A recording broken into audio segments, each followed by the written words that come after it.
gaur hemen bildu gara gure aldarrikapenei jarraipena emanez, eskatzeko 2 urteko gelak aurreskoletan geratzea, Jimenoren naia Azkaba eta Zein Barrainengo eskoletan 2 urteko gela horiek ezartzea da. Ez du egin baloraziorik jadanik aurten hasi diren bi pilotajeetan.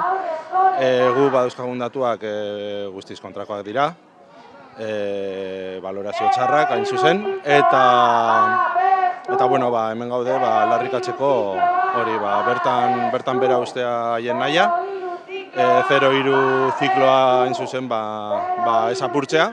Bai, parlamentuan bildu gara partidu desberdinekin, PSN eta Vox kenduta, eta PP, ez gaituztela jaso.